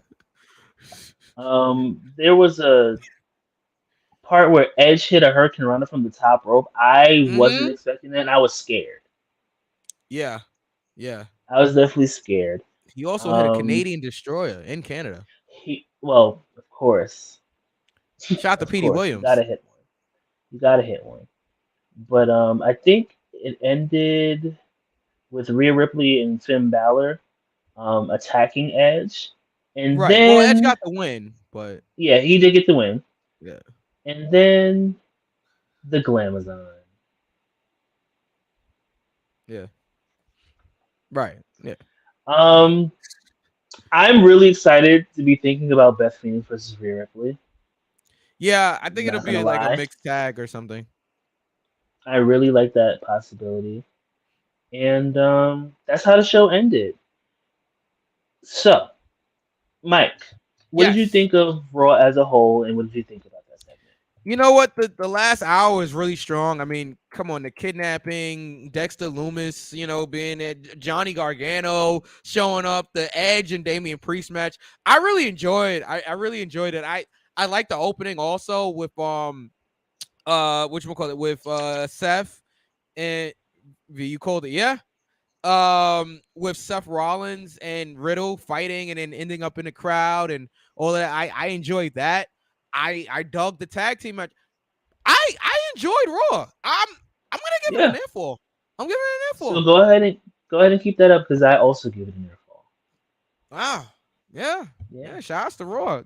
Knuckles, what'd you give Raw? You're in the comments. You're in the chat. What did you give Raw? And while Knuckles is getting ready, I will get the NXT card up because I definitely do not have that. I mean, if you have it, you can run us through the show. So I'm just gonna go by match because we gotta get the Dynamite and get out of here. Yeah, yes. So Yeah. at the Worlds Collide, there was a segment with Braun Breaker and Tyler Bate, and they are going to be facing head to head. Hold on, Knuckles gives Raw a 3 count. I'm sorry, Okay. V. Knuckles gives Raw a 3 count. Oh wow. Yeah. And they will be unifying the NXT championships at Worlds Collide. Whew. I'm very, very surprised that they're really going this route. It's another match that I'm looking forward to, but we'll get there when we get there. Okay. But I'm really, really, really excited in how they're gonna do this. And even if the titles would be unified, or are they just doing it for doing its sake? Because I know they are going to be dissolving NXT UK and making NXT Europe. Right. So we'll see. We'll see what happens there. Mike, did you get a chance to see NXT? Yeah. I watched the whole show. Okay, what do you think of the first part? I thought it was strong. I feel like this is just a way to get those titles, like, to kind of retire those titles, I guess, in a sense. So honestly, spoiler alert here, I don't think any of the NXT UK talent are going to actually win their matches. I think that the NXT people will be getting those, the NXT American people. I mean, I think they're going to be getting those titles. I disagree. We'll talk more when we predict the matches. I might change my thoughts, but I think, well, put it this way, I don't think Tyler Bate beats Braun Baker, but okay, I agree with that. But we'll get there when we get there. So yeah, take us through the rest of this. Okay, so we have the NXT UK Tag Team Championships with Josh Briggs and Brooks Jensen versus Gallus. I might be mispronouncing that. That was a. Didn't Pandemonium break out? Yeah, there was a lot of fighting, and I believe Lash Legend was there. Yes, Pretty Deadly. Yeah, it was pretty Lash mid, Legend, actually. I believe. It wasn't. I didn't like that part. It wasn't good. But they did retain the NXT UK Championships. Okay, because I pretty much skipped past it once I saw Pretty Deadly. But yeah, go ahead. There was a segment with. I can't with you. There's a segment with Apollo Crews and Grayson Waller. Having the Grayson Waller effect, that was pretty good. Yeah, they tried to pull a Kofi on him, but that was funny. That was funny. Which is funny because Apollo is actually Nigerian. He is, but he does not speak with that accent. I've spoken, like, he doesn't speak in that no, he does. He doesn't speak with that accent. He probably doesn't speak with that accent around other people. He probably speaks like that around his family. Yeah. So, that's something completely different. But that segment was pretty. It was okay. I like Apollo. Singular pal. Yeah.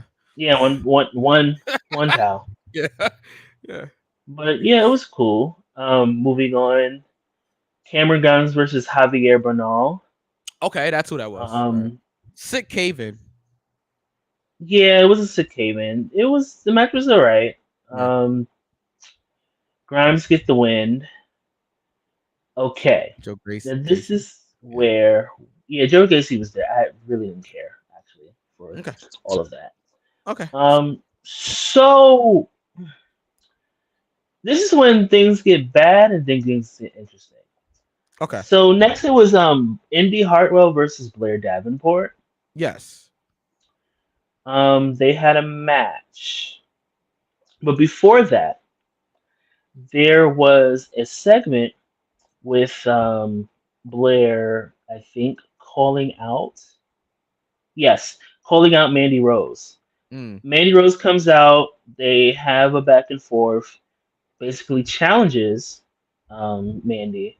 But then Maiko, I'm so sorry if I'm mispronouncing it. Maiko Satomura comes out. And huge pop. Yeah. One of the most respected women in this business. Yep. One of the most badass women in this business. And basically, she's basically like, let's unify these titles, me versus you. Yeah. And then Blair was like, oh, what about us? Like, what about what's best for me? Like, she was trying to figure out what was going on. Yeah. And Mako was like, triple threat, whatever, fine. But that Hartwell and Davenport match it was it was a little rough. It was rough. Yeah. And then I think after that there was a segment after that with Indy. Yeah. Cutting a slight promo, like a small promo. Yeah. And all of a sudden you hear this big roar from the crowd. Dexter Loomis pops up. Indy, this is why I like Indy. She's so good at her timing. She turned around, she looked, they had that index moment. Yep. They left the ring. And then after that, the police came, 5-0. Yeah. And 12 even. Dexter, the pigs. The boys. I don't care. Dexter hands Indy a note while Dexter goes and gets arrested. Yeah. It's like, I love you, Indy. See you soon. Blase, blase, Dexter. Now, I'm going to stop here and head back to Raw really quick. Yeah. I think, and with this happening, and Indy just so happened to be wearing red. Yeah. I think she's going to get called up. Yeah. And I think she's going to find a way to bail Dexter Loomis out. Yeah, so I agree. I thought, I didn't know they was going to do the police angle, right? And what I thought when Dexter was holding Indy in his arms and they went into the sunset, I thought that would be the last of Indy at NXT. I thought that they would leave together, that Dexter came down to NXT just to go get Indy and to take her away. But then they did the arrest angle. So I'm like, all right, I don't know now. But I do think that the end game is Indy Hartwell going up to the main roster and being with the rest of the way, actually. I mean, not in the group, but with the rest of the way that's up on the main roster. Johnny's there, Dexter's there, and Theory's there. Only one's missing is Indy. I thought that was the plan. Oh, and Candace, but baby. Oh, well, I mean, yeah, Candace, but yeah. And we may see Candace somewhere down the line, but let's let her enjoy being a mom right now. And, when she's ready, if she's ready ever, then yeah. All right, let's keep going. I thought it was good stuff. Real good stuff. Okay, so next we have the Dyad, whatever. Yeah, the Diet. Versus Joaquin Wilde and what I'm not on. Joaquin Wilde versus Cruz del Toro. This was a good match. Cruz del Toro. Yeah. Yeah. Legado del Fantasma. Yeah. I can say that. Raul Mendoza is what I remember this young man. That's who I remember him as. But yeah. Legado loses. Of course. But after that, there was going to be a mini segment with Legado, including Electra Lopez, walking out to the in the parking lot. Yep. In the parking lot. In the parking lot. There's a truck that pulls up, and who's there? The leader of Legado del Fantasma. And they basically, and that's Santos Escobar, y'all. Yeah. Proper pronouns, pal. Proper nouns, pal. Basically, this moments like you think I would leave you here. Yeah. Basically, is basically what it said. Yeah. And it's like, the familia does together. And they drive off. Legado to SmackDown. SmackDown needs it. Yeah, that's. I'm pretty sure that's what's happening there. I enjoyed this a lot. No negative to say about that. Alrighty, and you got the main event. We have a couple. We have two more. Tyler Bate versus Von Wagner. I don't care about that Von Wagner. I don't see it. I don't care. But the match was okay. Tyler Bate wins. Yeah. And now we're gonna go into the main event. Okay. Is this the main event? Yes. The lights out match. We have Paris Hilton versus Wendy Chu. I'm sorry, Tiffany Stratton. Thank you. Okay, so before I get to the match and how good it was, yeah, I am tired of white women. Oh God, I know getting where you're going. Black ass hairstyles. Okay, tired. She looked a fool. Okay, you looked a fool. Leave our shit alone. I'm so tired of white women stealing shit from black women and thinking they look good doing it, because you don't. Nikita, you don't. Anyway, the match was really good. Yeah. Yeah. Wendy Chu women. Let's go. Two talented Wendy women. Chu gets the win. Mm-hmm. Wendy Chu's music goes hard. Don't care. It's catchy. I'll hop to it. Little Bankhead bounce, like Bankhead. But okay. But then it was cool. There was some good spots, and Wendy Chu definitely needed that win. Yeah, I definitely agree. I always pop for the Lego spot because people don't understand how much Legos actually hurt. And yes, they did miss the Legos the first time, and then they wound up having to do the spot again, which I'm sure Wendy wasn't happy about, but it is what it is. Tiffany took a sick table, bed bump, I guess. Yeah, it was pretty brutal.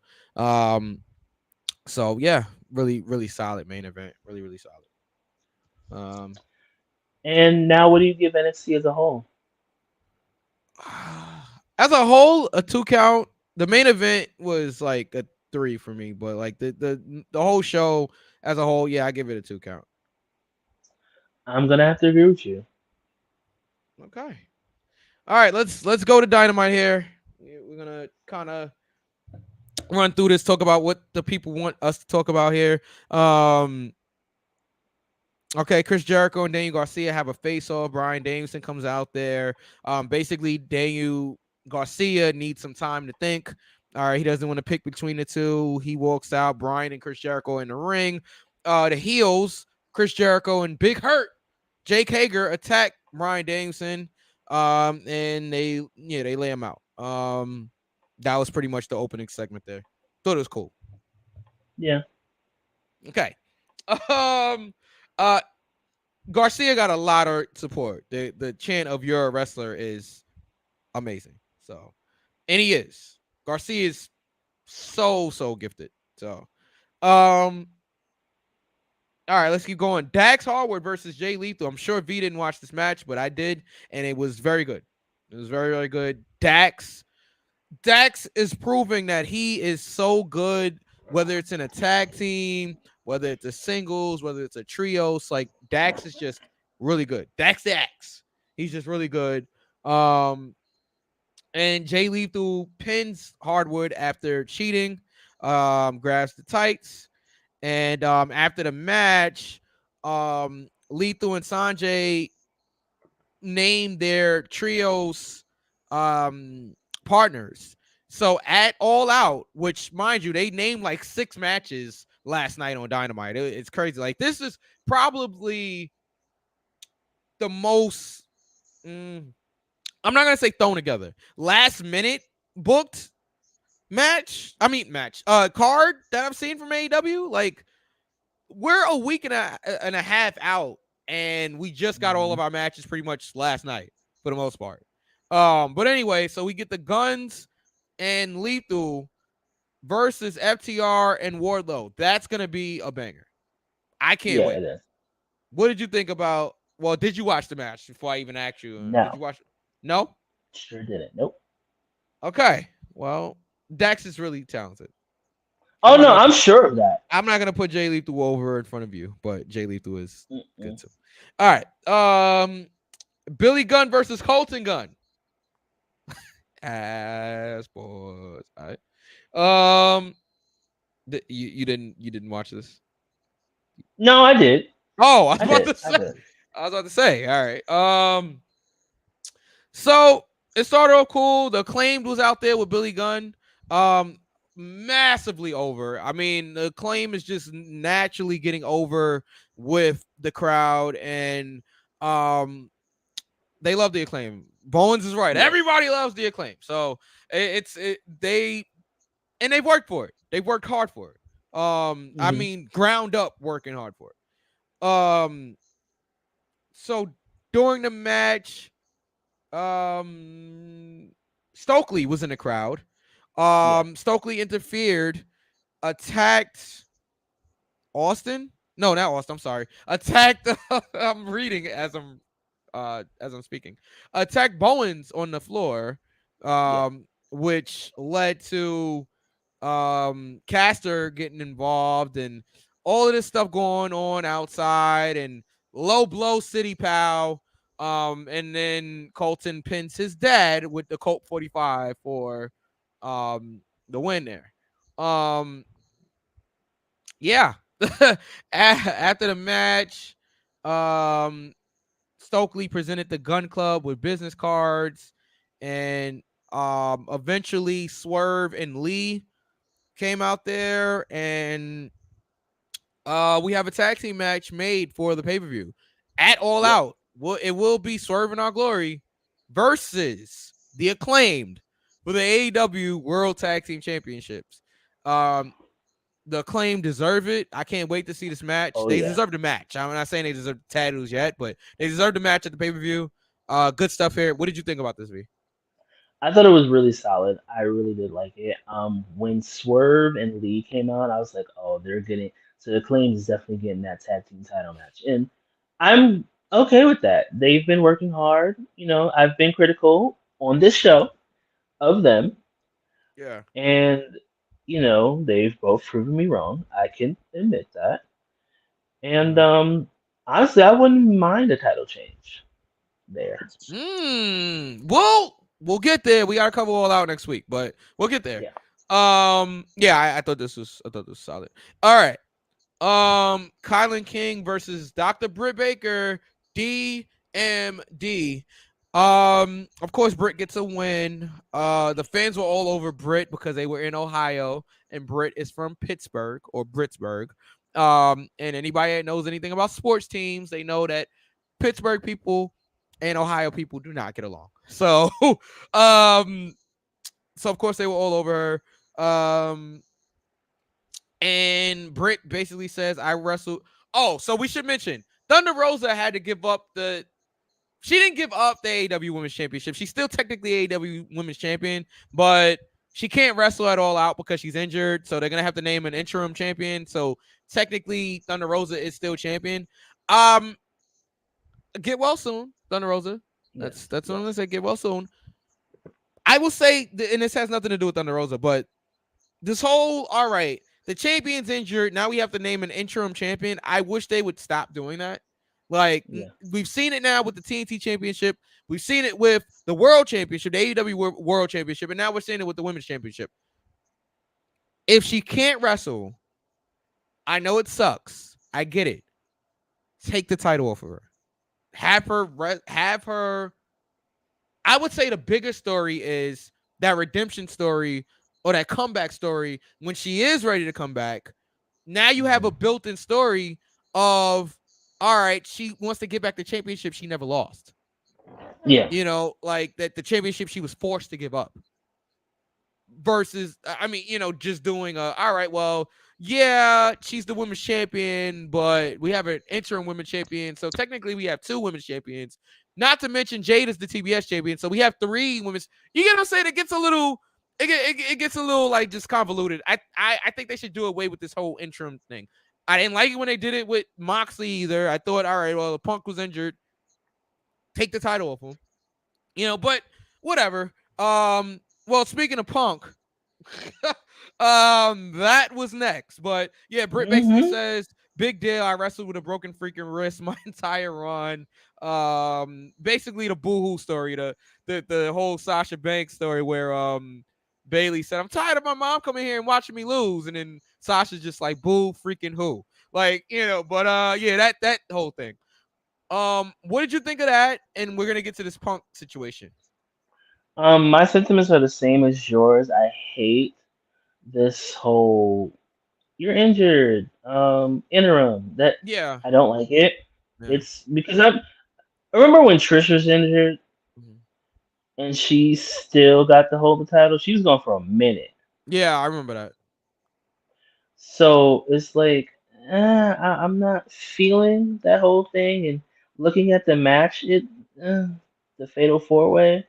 So yes, we have Britt Baker versus Jamie Hayter versus Sheeta versus Toni Storm. Toni Storm. Mm-hmm. I think we know where they're going here, but we'll I hope they're going with. I hope they're talking about Toni Storm because I cannot. Well, you know, let's. Okay, well, I was gonna save that for next week. We're gonna talk about it next week. Oh, moving on. Yes, my bad.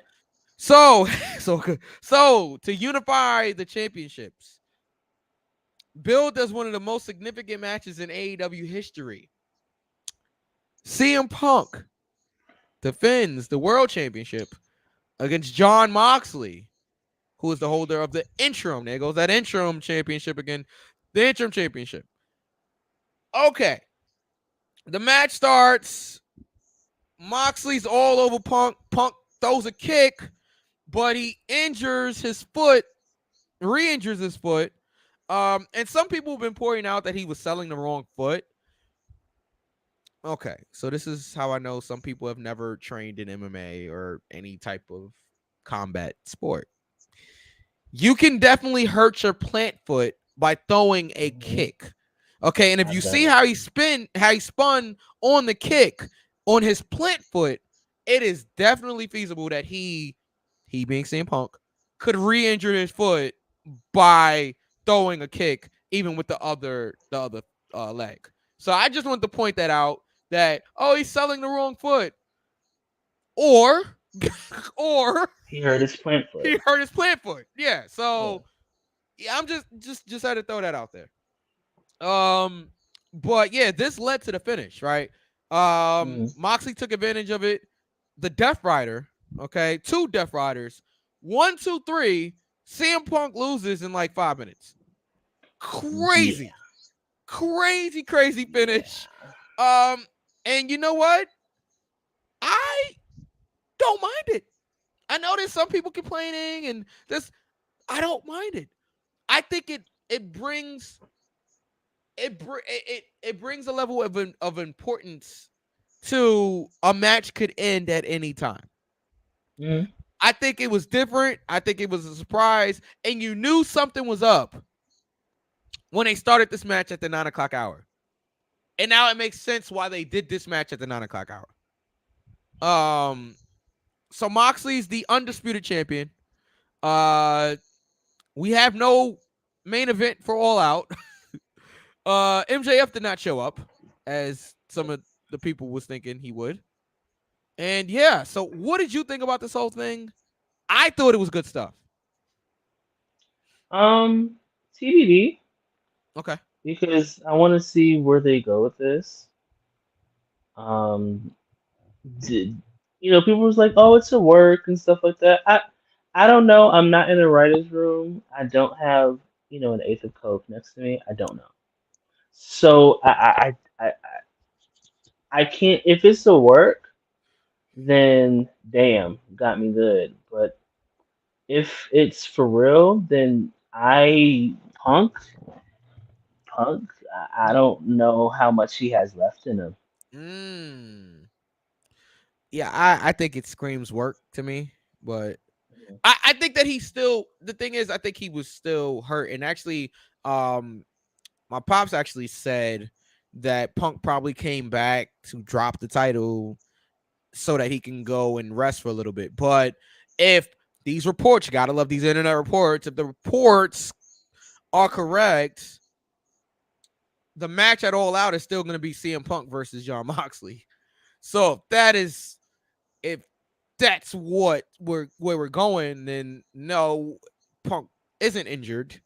And this was all a part of, the whole plan. So I don't know. But you know what? Not knowing is a good thing. It's a good thing. It's okay. I'd rather not know. Yeah.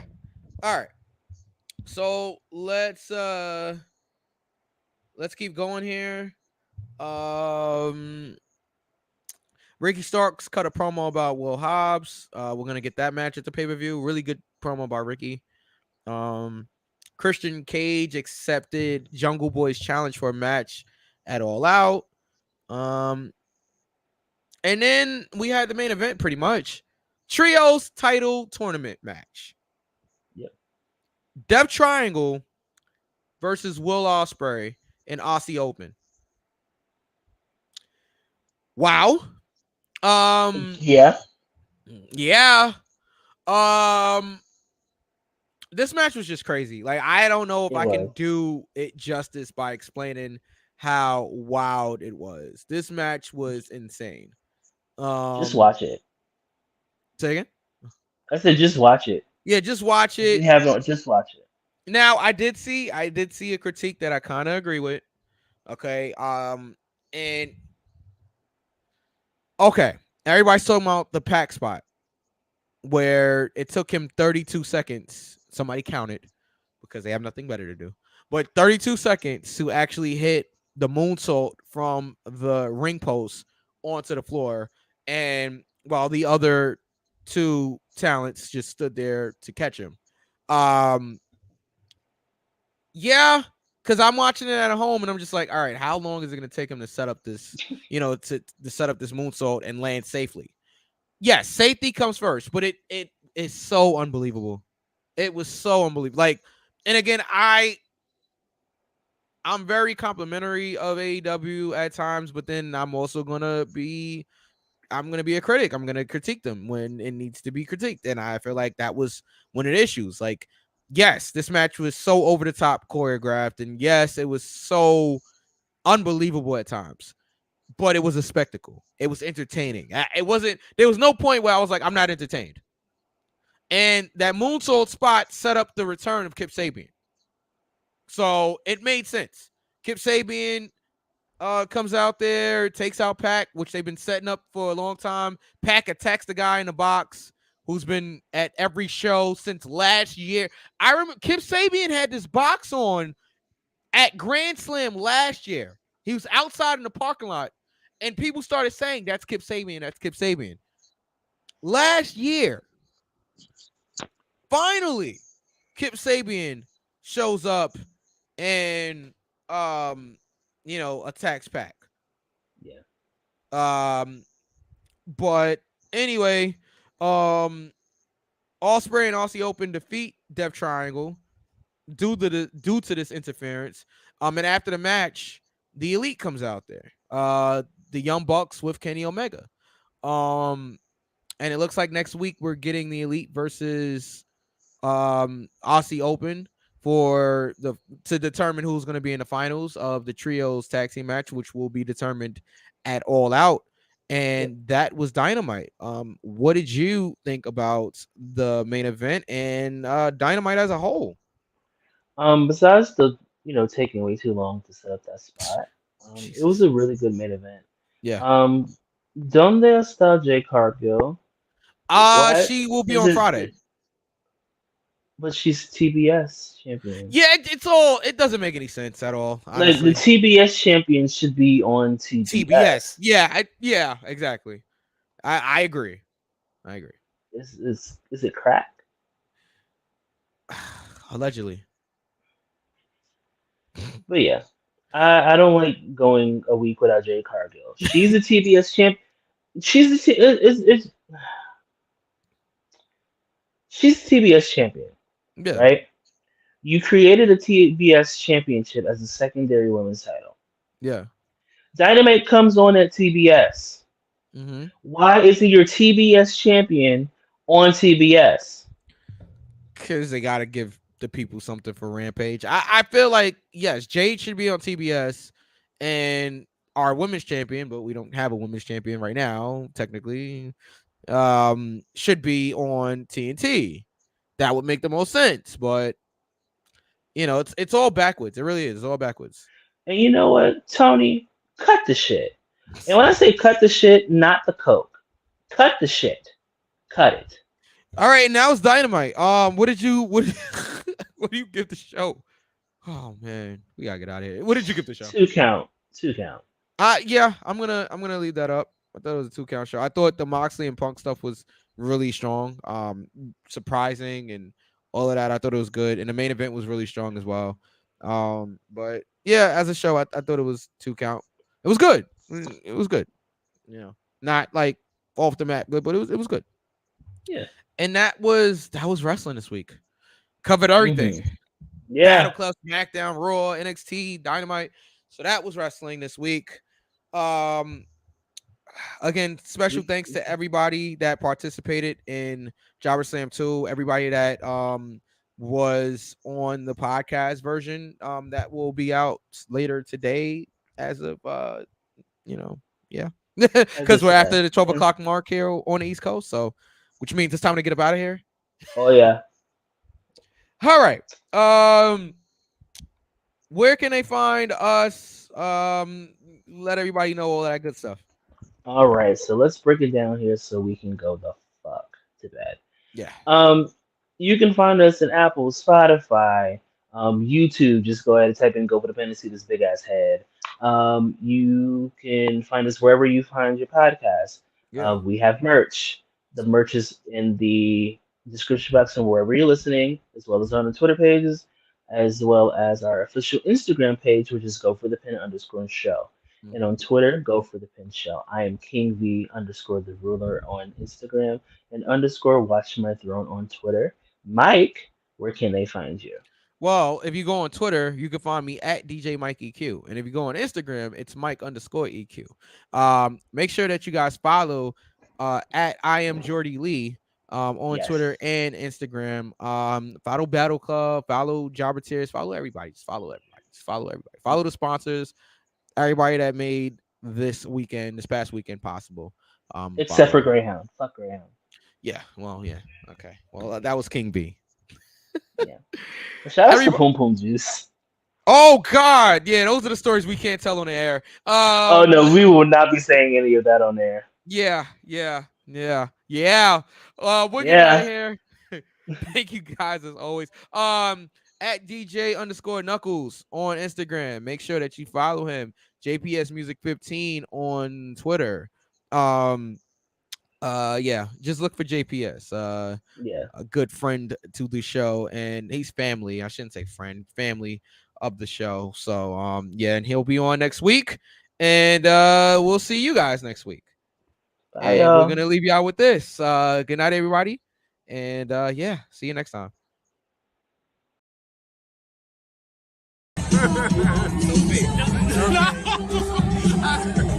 Ready? Are you ready? Yeah, come on. Yeah.